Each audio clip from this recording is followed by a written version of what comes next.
बात हो रही है अगर आपने लाइसेंस रीन्यू करवाना है या लाइसेंस निकलवाना है तो जेपीडी के ऑफिस आइएगा। इस वक्त सुबह सुबह का टाइम है, अभी दिन भी नहीं चढ़ा। आप मेरे पीछे लाइटें देख रहे हो, लाइटें चल रही हैं। तो मैं आया हुआ हूँ यहाँ पे जेपीडी के ऑफिस। आपने क्या करना है, सुबह आ जाओ, सुबह सुबह आ जाओ। आपने यहाँ से अपॉइंटमेंट लेनी है। अपॉइंटमेंट ले लोगे यानी कि इसका टोकन ले लोगे। काउंटर का टोकन आसान अल्फाज में मिल जाता है। मैं आपको दिखा, आपने क्या करना है, ये वाली एप्लीकेशन इंस्टॉल कर देनी है। उसके बाद इस एप्लीकेशन जेपीडी की एप्लीकेशन है, इस एप्लीकेशन इंस्टॉल करने के बाद वहाँ पे आपने ऑफिस जाना है जेपीडी के। जैसे ही ऑफिस में जाओगे तो वहाँ पे ये लगे होंगे, बैनर लगे होंगे, यानी कि ये छोटे छोटे वॉलपेपर लगे होंगे जिसके ऊपर ये क्यूआर कोड है। आपने जाके सिर्फ एप्लीकेशन में जाके इसको स्कैन करना है। अब आपका मसला आ गया है जी, आपने रीन्यू करवाना है। अगर रीन्यू करवाना है या नया निकलवाना है, सेकंड ऑप्शन आएगी।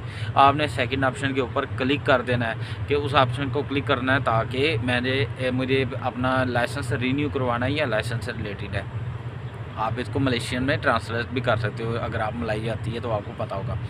अच्छा, यहाँ पे आप क्लिक कर लीजिएगा। जैसे ही आप क्लिक कर लेंगे तो उसके बाद ये है कि आपको अपॉइंटमेंट मिलेगी इतने नंबर काउंटर पे और इतना नंबर है। और मुझे उम्मीद है कि आपको पहली दूसरी ही मिलेगी, क्योंकि 6 बजे से लोग आने शुरू हो जाते हैं, सुबह 6 बजे, और अपनी अपॉइंटमेंट लेते हैं। तो मैं आया हुआ हूँ राउंड अबाउट 6 बजे का ही आया हुआ हूँ। तो इस वक्त तो मेरे ख्याल में 7 बज रहे हैं। आगे बढ़ने से पहले मैं आपको बताता हूँ, हमारे एक सब्सक्राइबर है फ्रांस से, उन्होंने एक थर्मोस भेजा है ये फ्रांस से, और इसके अंदर बर्फ डाल दें तो 24 आवर कुछ नहीं होता बर्फ को, 24 आवर के बाद भी बर्फ बाकी रहती है। तो ये है कि ये कोई एडवर्टाइजमेंट नहीं कर रहा, हमारी कंपनी का नाम उन्होंने लिख के भेजा हुआ है, JINAHENT।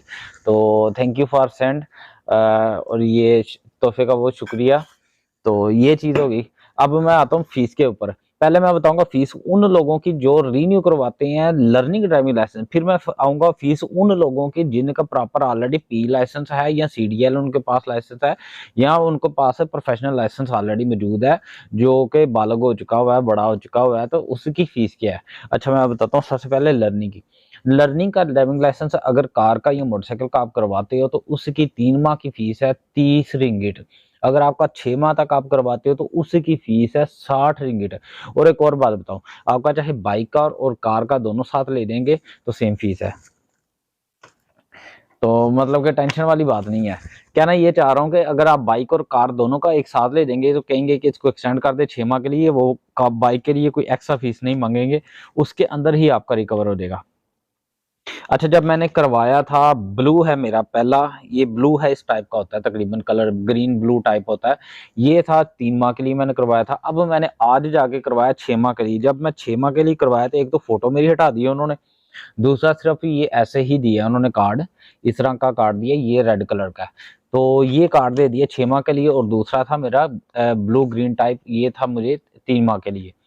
तो ये मैंने बाइक का करवाया, वैसे सॉरी ये मैंने कार का करवाया। बाइक का मेरा ऑलरेडी पी बन चुका हुआ है, प्रोफेशनल बन चुका हुआ है, यहाँ पर प्रोबेशनरी ड्राइविंग लाइसेंस उसे बोलते हैं वैसे। तो ये हो गया। तो उसको उर्दू में या हिंदी में बोलते हैं इम्तहानी ड्राइविंग लाइसेंस। तो लर्निंग ये वाला था, इसके बाद दूसरे वाला आता है, और उसके बाद सी वाला होता है, मगर CDL होता है, मगर उसकी जरूरत को नहीं है। आप पी के ऊपर भी अपने आप को प्रोफेशनल ही समझे, 2 बंदे बैठा के आप गाड़ी चला सकते हैं। मोटरसाइकिल की बात कर रहा हूँ, कार के ऊपर जितने मर्जी। अच्छा, ये क्लियर हो गया। अब मैं आपसे बात करता हूँ कि वो बंदे जिनके ऑलरेडी पी है या पी रीन्यू करवाते हैं, या उनका CDL है उनका वो रीन्यू करवाते हैं। तो जो पी है उनकी बात करता हूँ पहले मैं। पी है या CDL है, सेम प्राइस है, मैं आपको बता देता हूँ। जो पी है वो 2 साल तक चलता है, 2 साल के बाद आपका CDL बनता है, इसलिए लिहाजा फीस मैं आपको बता देता हूँ, आपका पी है या CDL है, फीस इतनी लगेगी। अच्छा जी, सबसे पहले है क्लास है, यानी कि इसके अंदर क्लासेस हैं, डी है, ई है, FG, मतलब उनकी क्लासेस है। ये क्लासेस मैंने आपको बताया था D, F, G, E। D की आप सिर्फ बात कर लो। डी वो लाइसेंस होता है जो कि कार का होता है, इसके अंदर मोटरसाइकिल नहीं आती, यानी कि बड़ी गाड़ियों, उसके बाद वो बड़ी गाड़ियों पे आ जाता है। जो डी ड्राइविंग लाइसेंस है, चाहे वो ऑटो कार है चाहे मैनुअल कार है, उसकी बात कर रहा हूँ। एक साल सत्तु ताहुन, यानी कि एक साल के लिए 30 रिंगिट फीस है, 2 साल के लिए 60 रिंगिट फीस है, 3 साल के लिए 90 रिंगिट फीस है, 4 साल के लिए 120 रिंगट फीस है, और 5 साल के लिए 150 रिंगट फीस है। इसके बाद एक और बात बताना चाहता हूँ, यहाँ पे मलेशिया की गवर्नमेंट ने ये बात पास कर दी, अनाउंसमेंट कर दी, इसकी बात की तस्दीक कर दी हुई है कि अब जो ड्राइविंग लाइसेंस है सी वाला, वो उसको CDL वाला उसको आप 10 साल तक एक्सटेंड करा सकते हैं। मगर जब आप टेस्ट देने जाएंगे तो वो पूछेंगे ना वो CDL वाला मैक्सिमम कितना आप एक्सटेंड करा सकते हो, तो उसके अंदर आपने 5 साल वाला ही जवाब देना है, क्योंकि इन्होंने अपडेट नहीं किया हुआ JPG वालों ने, इनका निज़ाम अभी पुराना ही है।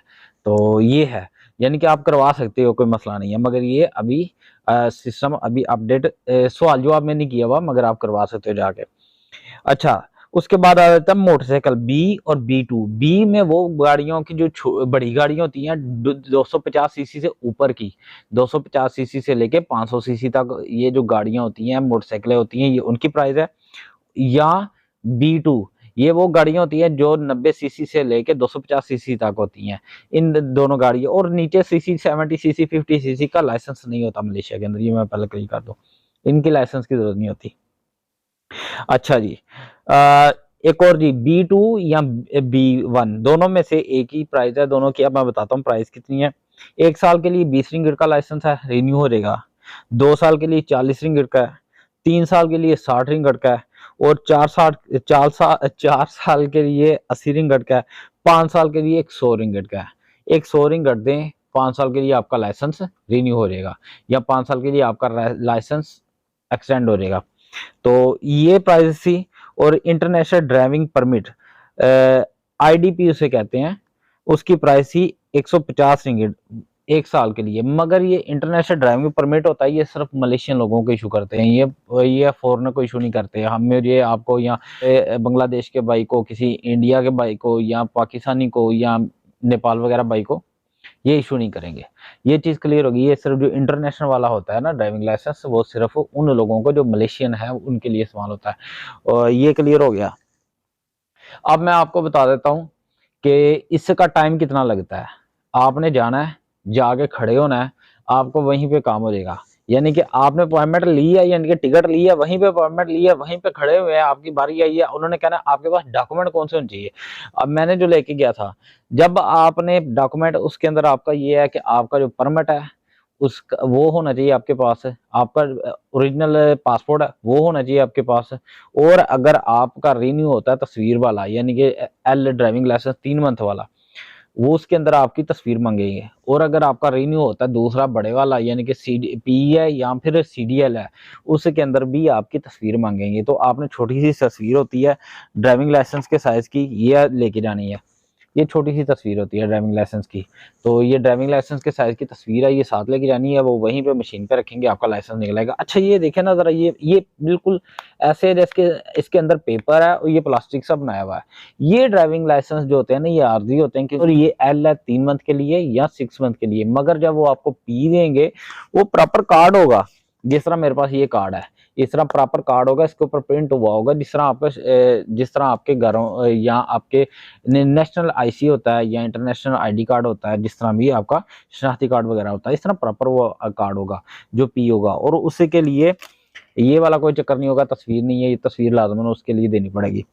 और हाँ, तस्वीर तस्वीर से और फोटोकॉपी सारा कुछ JPG के ऑफिस के अंदर बाहर होता है, उसकी प्राइस भी नॉर्मल होती है, आप वहां से भी करवा सकते हो। मैंने करवाई थी, 2 फोटोकॉपी करवाई थी, उन्होंने सिर्फ 1 रिंग कर लिया था।